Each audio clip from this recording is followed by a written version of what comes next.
வணக்கம். News today I செய்திகளுக்காக செய்தி வாசிப்பாளர் அபிதா ராஜேந்திரன். திருவெற்றியூரில் ரூபாய் 16 கோடியில் அரசு கலைக்கல்லூரிக்கு புதிய கட்டிடம் காணொலி மூலம் முதலமைச்சர் மு.க.ஸ்டாலின் திறந்து வைத்தார். திருவெற்றியூர் பிப்ரவரி 16.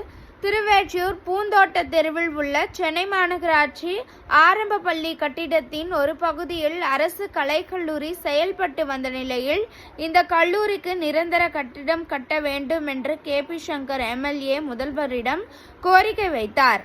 இங்கு உள்ள ரீட் கூட்டுறவுத்துறைக்கு சொந்தமான நிலம் பெறப்பட்டு அதில் கல்லூரி கட்டிடம் கட்ட தீர்மானிக்கப்பட்டது.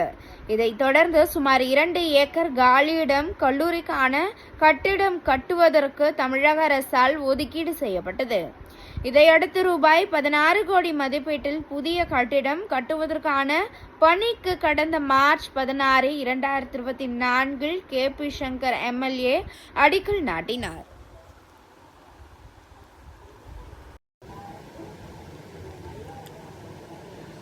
தற்பொழுது மாணவிகளுக்கு தேவையான கல்வி ஆய்வகம் போன்ற அத்தனை அடிப்படை வசதிகளுடன் கட்டுமான பணி நிறைவடைந்துள்ள நிலையில் ஒருங்கிணைந்த புதிய கட்டிடத்தை முதலமைச்சர் மு.க.ஸ்டாலின் காணொலி வாயிலாக திறந்து வைத்தார்.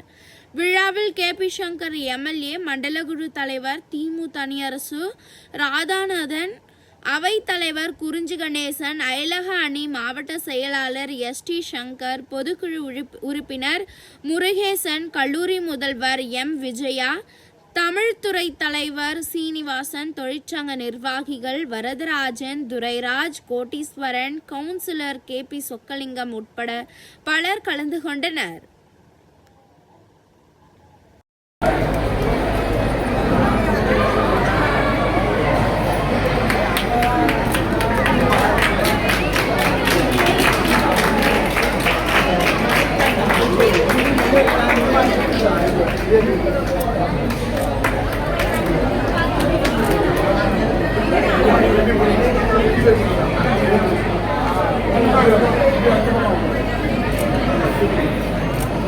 Sabe lá, não.